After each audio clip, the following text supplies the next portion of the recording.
Hello students, good morning. Myself Dr. D. K. Sinha with today's topic muscular tissue. इसके पहले के video lecture में आप लोग एपिथेलियल टिश्यू और कनेक्टिव टिश्यू के बारे में पढ़ चुके हैं.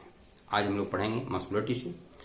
Muscular tissue consist by combination of elongated cell called myocyte. It means cell of muscular tissue is called myocyte. Muscles are generally mesodermal in origin. It means it originates from mesoderm germ layers.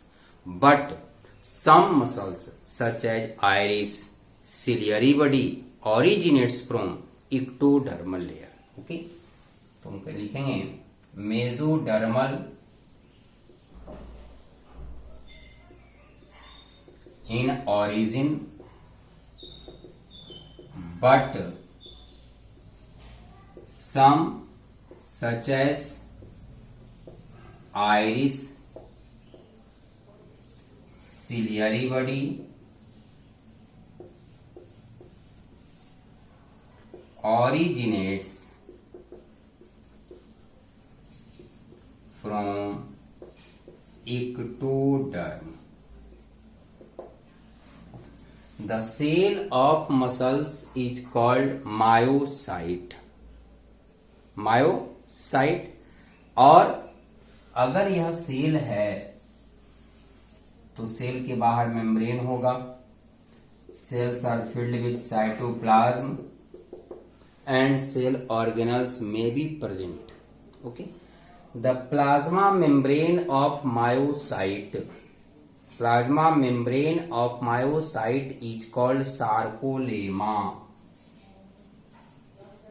Plasma membrane is also called plasma lemma, but the plasma lemma of muscle cell myocyte is called sarcolemma.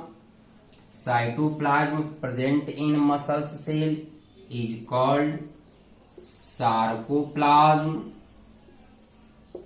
Okay, and endoplasmic reticulum tubular structure present in myocyte is called sarcoplasmic reticulum. ठीक है. Sarco जो term आया generally muscles cell के लिए आया. So sarcoplasmic reticulum, sarcolemma, sarcoplasm. Myocyte cells, sarcoplasmic reticulum, endoplasmic reticulum present in myocyte, sarcolemma, plasma lemma or plasma membrane of myocytes and sarcoplasm, cytoplasm present in myocyte. Okay, तो myocyte हमने use किया muscle cell के use के लिए. So a study of muscles is called myology, also called sarcology. Sarco means muscles, so a study of muscles is called myology or sarcology. ठीक है ना. तो यहां तक हो गया. Sarcoplasmic reticulum, sarcolemma, sarcoplasm. Clear. In myocyte some filamentous structures may be present, that is called myofibril. Myofibril means filaments of muscles. Okay, or in the cell of muscles cell also acts as filamentous structure. अगर muscle cells की बात करें तो वह भी एक filamentous structure की तरह काम करता है और उसे भी हम मायोफाइब्रिल के नाम से जानते हैं. Fibre means filamentous structure, myo means muscles. तो मसल्स का जो भी फिलामेंटस स्ट्रक्चर होगा उसका नाम हम देंगे myofibrils. Okay. Muscles is of 3 types. Muscles का मेन फीचर्स क्या है? Muscles are able to contract and expand, so it is responsible for the different types of movements in our body. Muscle cells are able to contract and expand, having capacity of contracting contractibility and extensibility, वो contract और extend करते रहता है, जिसके कारण क्या होता है, यह हमारे बॉडी की जितने भी मूवमेंट है सभी मूवमेंट के लिए रिस्पॉन्सिबल होता है। Okay, muscles are able to contract and expands, और इससे क्या होगा, responsible for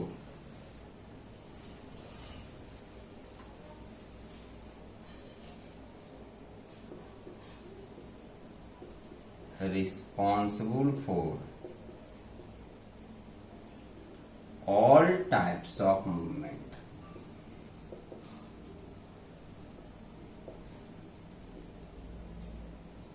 in our body. Okay, now see types of muscular tissue. Muscular tissue is of three types. Muscular tissue is of three types: non-striated, cardiac and striated. Non-striated, cardiac and striated, also called involuntary or voluntary. Striated का एक और नाम दे सकते हैं skeletal muscles. Generally non striated muscles present in internal organs, different types of internal organs, non striated. Cardiac muscles present only in heart, इसी इसका नाम दिया गया cardiac. Okay, cardiac only in heart, while striated or skeletal muscles are attached with a skeleton, means bone. It is attached with bone and helps in movement of bones. Okay. Non-striated is also called involuntary. It means it is responsible for different types of involuntary activities, different types of involuntary movements. Involuntary movements means movement that are not under our control, हमारे control में नहीं है, उस movement को हम चाह करके रोक नहीं सकते हैं या चाह करके उसे हम कर नहीं सकते हैं। That type of movement is called involuntary. As for example, movement of food in our alimentary canal. Movement of food in our alimentary canal.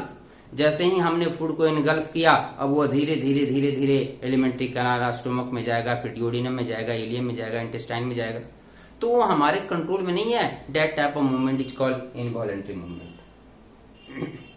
But speaking, barking, movement in our hands, these are under our control and occurs with the help of voluntary muscles or skeletal or skeletal muscles. Okay, general अगर हम structure की बात करें, simple सा थोड़ा सा मैं बताता हूं आइडिया, फिर डिटेल्स में देखेंगे। Non striated muscles is a spindle shaped, this like non striated muscles is a spindle shaped, uninucleated. Okay, a spindle shaped, uninucleated. In striated muscles, a striated muscle is cylindrical, tubular, tube-like, multinucleated. More than one nucleus are present, but in case of involuntary muscles, centrally located nucleus is present. यहां जो होगा centrally नहीं होगा, nucleus present in peripheral parts. And the main feature of striated muscles means striated. Striated means presence of stripes, bands. इस तरह का striated muscles में bands मिलेगा। Okay, this is stripes. इसी स्ट्राइप के नाम के आधार पर हम इसको कहते हैं striated muscles. It means in stated muscles, bands are present. One is called dark band, other is called light band. And light and dark band present in alternative form. ये दोनों अल्टरनेटिव फॉर्म में होगा, एक के बाद एक light, एक dark, एक लाइट, एक डार्क, ठीक है. And cardiac muscles, it is structurally as like stated. Structure के रूप में देखें, स्ट्रक्चर देखें तो लगभग स्टेटेड के जैसा this like.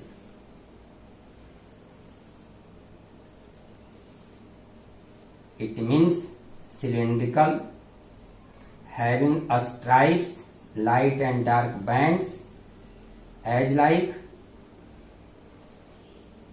voluntary or stated, but it is single uninucleated. And a special character of cardiac muscles is presence of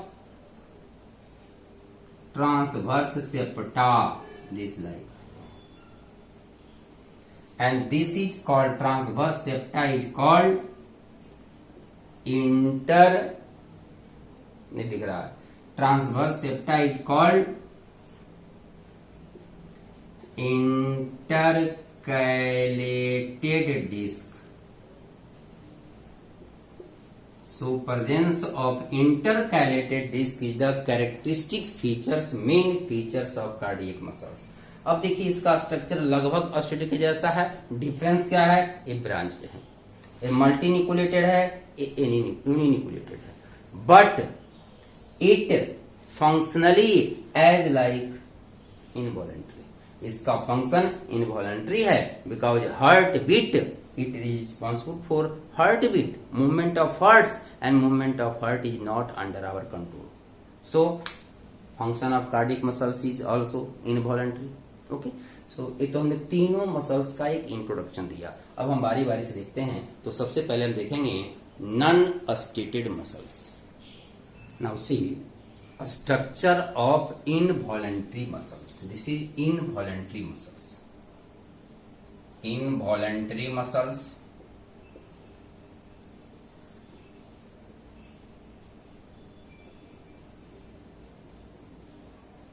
also called non-striated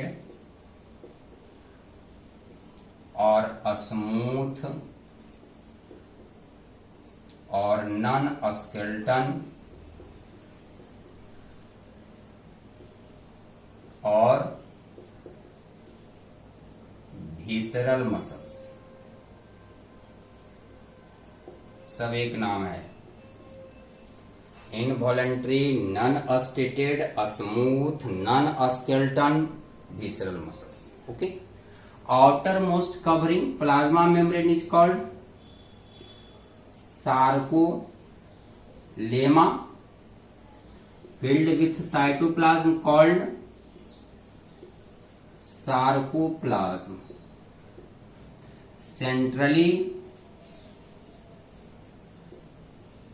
Centrally located elongated nucleus. Okay, shape is a spindle shaped, tapering at both ends. It means at both ends are pointed. ठीक है. अब देखिए inside the cells different types of structures are present. Generally contractile structure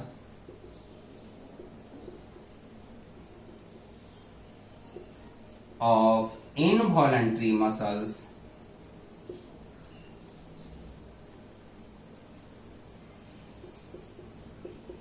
is called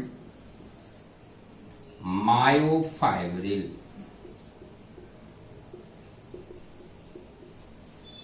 Myofibril consists of myofilaments. Myofilament is of two types, actin and myosin. These two types of myofilament is also present in stated muscles, but the amount of actin and myosin in involuntary muscles is less than the voluntary muscles, and arrangement is also differ. In stated muscles, actin and myosins are arranged in a regular pattern and forms a striation, stripes. वहां जो dark और light band बताया वह dark और light band इसी के presence के कारण होता है। वहां एक रेगुलर डिफिनिट फॉर्म में अरेंजमेंट है, लेकिन यहाँ डिफिनिट अरेंजमेंट नहीं है। यही कारण है कि यहाँ स्ट्राइप का फॉर्मेशन नहीं होता है और इसको नाम हम देते हैं non striated muscles. Okay, infoldings of plasma membrane is called caveola. Infolding of plasma membrane, infolding of sarcolemma is called caviola. Okay, and alternating of caviola is plaque. caviola के अल्टरनेटिव रूप में प्लेक प्रेजेंट होगा, and plaque is responsible for the attachment of actin protein. It means alternating of caveola, alternating of caviola plaque present किसके लिए? तो for attachment of actin myofilament or actin protein. Generally actin and myosin, these are two types of protein and also forms filaments. इसको हम filament भी कह सकते हैं, proteins भी कह सकते हैं. So alternating of caviola plaque present for attachment of actin. अब देखिए कैवियोला है, कैवियोला के बाद प्लेक है, कैवियोला है, प्लेक है, इस तरह का अल्टरनेटिव वे में स्ट्रक्चर होगा. Okay, next.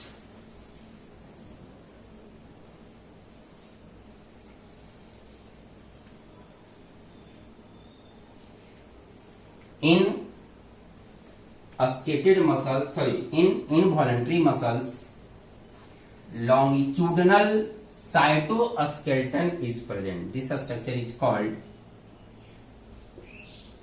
longitudinal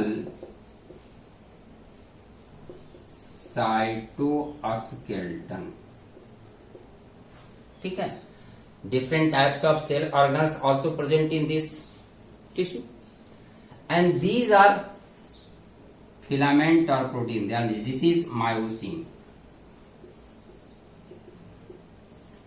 और मायोसिन, एक मायोसिन से दो एक्टिन, जब देखिए फिगर दिया हुआ है ए structure,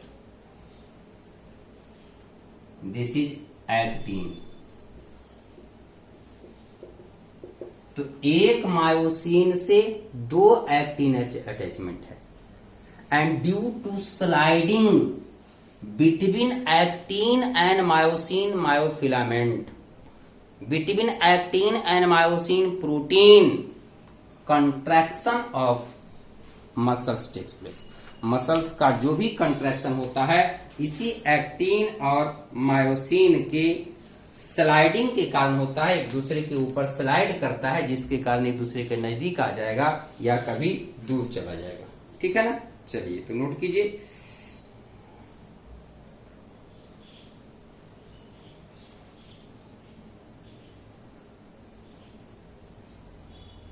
each myosin myofilament is attached with two actin myofilament.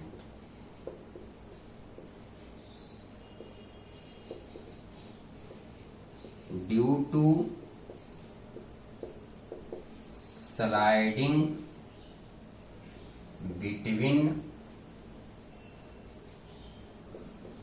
actin and myosin,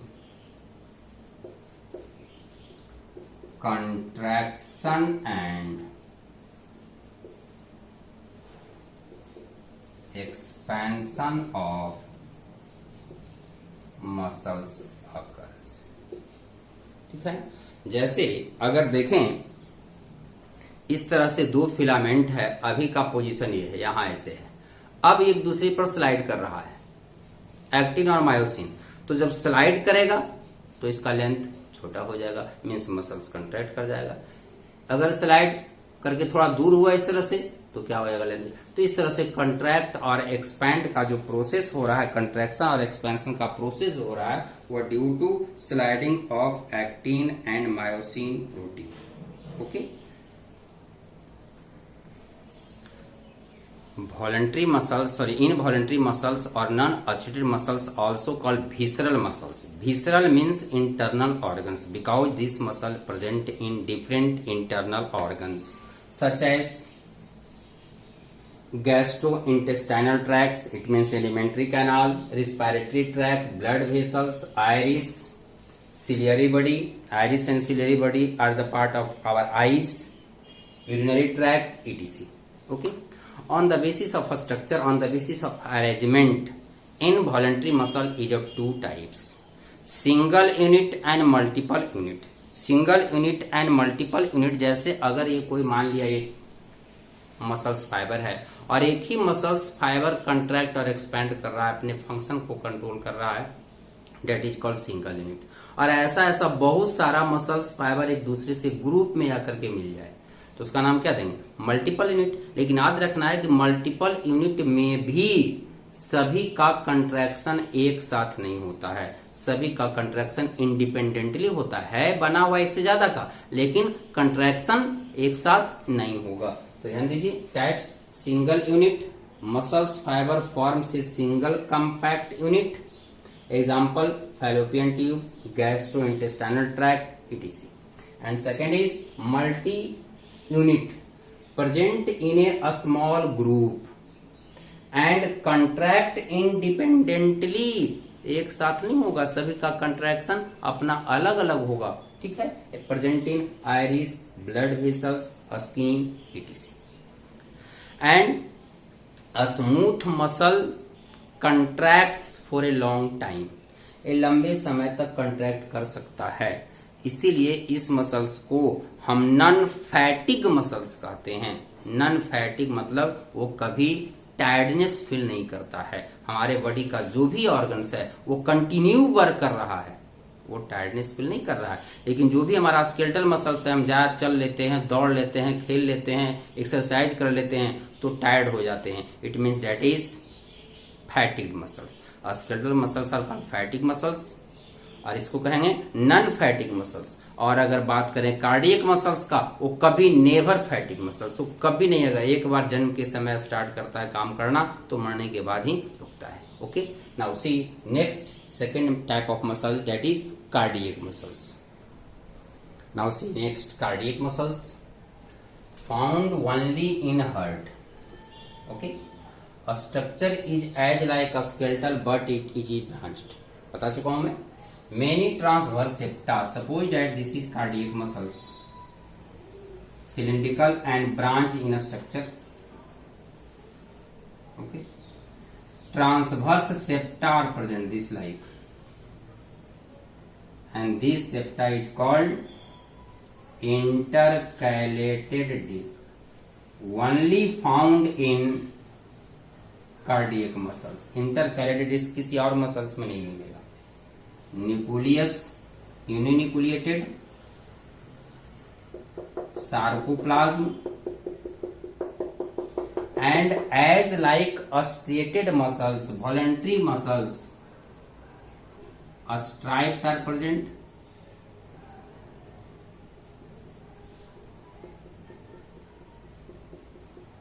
And these stripes are formed due to arrangement of actin and myosin protein और मायोफिलामेंट। ओके, अब देखिए यह जो है एनिनिकुलेटेड है। अगर इसकी बात करें हम functional unit of cardiac muscles is sarcomere as like skeletal का भी फंक्शनल यूनिट है सार्कोमियर, जिसका की स्ट्रक्चर हम लोग डिटेल्स में स्केलेटल के केस में देखेंगे। तो आप याद रखिए फिलहाल कि इसका यूनिट क्या कहलाएगा, फंक्शनल यूनिट सार्कोमियर कहलाएगा। ठीक है, and it continuously work contract and expand, और जब लगातार काम कर रहा है तो लगातार काम करने के लिए ऑक्सीजन का रिक्वायरमेंट ज्यादा होगा। तो इसके सेल्स में, इट मीन्स कार्डियक मसल्स के सेल्स में myoglobin present in rich amount. Myoglobin is responsible for storage of oxygen. यह ऑक्सीजन स्टोर करता है, ये कंटिन्यूअसली वर्क कर रहा है, इसके लिए इसके ऑक्सीजन का रिक्वायरमेंट होगा और वही इसे सप्लाई करेगा। ठीक है, आगे देखिए, cardiac muscles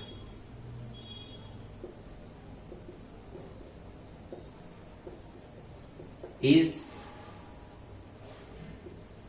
myogenic in nature. Myogenic in nature, it means it develops impulse of contraction itself. यह अपने को कंट्रैक्ट करने के लिए अपना इम्पल्स खुद डेवलप करता है। It means generate its own impulse. यह अपना इम्पल्स खुद जनरेट करता है और जनरेट करके यह कंट्रैक्ट और एक्सपैंड करता है। ठीक है ना, तो ये हो गया हार्ट में। इसका फंक्शन क्या होगा, controls heart beat. Heart beat, जो भी हार्ट का बीटिंग हो रहा है, कंट्रैक्शन और एक्सपेंशन हो रहा है, जिसके द्वारा ब्लड सर्कुलेट कर रहा है, वह किसके हेल्प से, कार्डियक मसल्स के हेल्प से। ठीक है, और इसका मायोजेनिक बताया मैं, अपने आप जनरेट कर रहा है इम्पल्स, कंट्रैक्ट एक्सपेंड कर रहा है, इसका मतलब हमारे कंट्रोल में नहीं है, so it is also called involuntary. Okay, तो दो मसल्स हमने आज देख लिया। नेक्स्ट क्लास मेन है वह